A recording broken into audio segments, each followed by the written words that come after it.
Series of speech tips on how to craft a speech using stories. I've been talking about the power of story, how stories can be used to translate information into wisdom. And I'm going to be giving you a series of tips on how you can find these stories.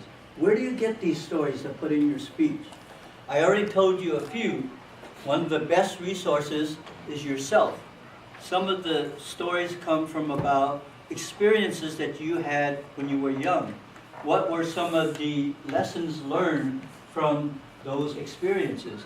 If you capture those and rewrite those in a compelling manner, you can really get a point across because you remember the incident and you had a lesson learned to tell.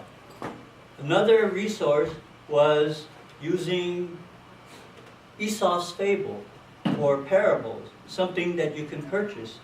And you can then rewrite those, maybe put some dialogue in or add some detail, or just twist it a little bit to fit what your message has to say. So those are the two that I've given before. Now here is another resource. One thing that will trigger your memory for getting stories is look for an old photo album. Look at these pictures. What happened? Why did they take those pictures? What was the story behind that picture? That will trigger your mind and you can come up with some very, very good stories.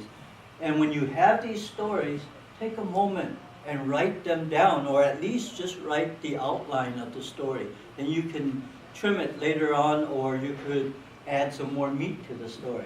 So there are many resources that you can get with stories.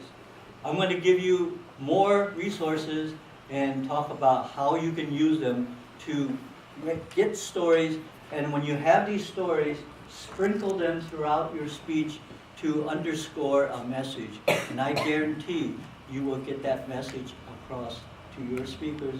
You will keep them entertained, they will not be bored, and you will have your audience remembering your message at the end. Merry Christmas.